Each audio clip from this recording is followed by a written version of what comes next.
Hey guys, in response to your request concerning full retouching workflows and all that, we'd like to introduce to you our Telegram channel we've created. Those amazing complete guide to retouching, and not just that, where we share free raw files, free LUTs, presets, and photography tutorials. And that doesn't mean we've stopped our online mentorship, which you can DM us on Instagram to get to the full details, where we hold your hands and take you through the whole retouching process. But you can see this free action preset and photography tutorial group on Telegram, where people make requests concerning a particular problem in their retouching workflow. They also share presets, they share plugins, share challenging images, and even online retouching challenge goes on here, where rewards are given at the end of the day. So you can join us on Telegram. Check my Instagram homepage, link in the description. And with all that said, let me quickly show you something right here in Photoshop.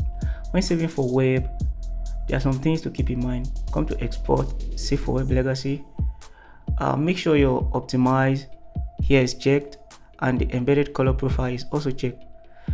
The convert to sRGB should also be checked. And then another thing to look out for is the quality. Change it from bicubic smoother, which it is originally, to a bicubic sharper. That will keep your image sharp when you upload them to social media or anywhere else on the web. The last thing to keep in mind is the size of the image.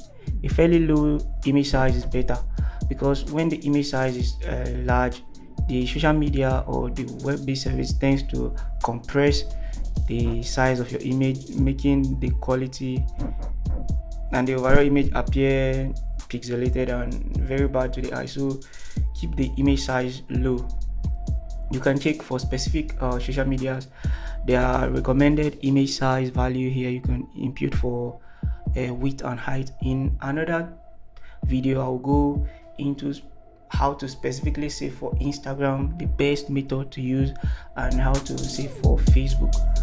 But this is just a general overview, and this works most of the time, so you can just start from here and start using this amazing method I've showed you. So you click on save, choose the folder you want to save to. You can change the name if you like, and that's it, simple as that. So that's it for this video. You have a suggestion, you let us know in the comment section. Make sure you like this video if you haven't already. Subscribe, because we'll be putting out more amazing videos right here on this channel, and you can check out our other tutorials if you haven't been following along. And that's it for this video. Thanks for watching to this point. I'll see you in another amazing video. Thanks.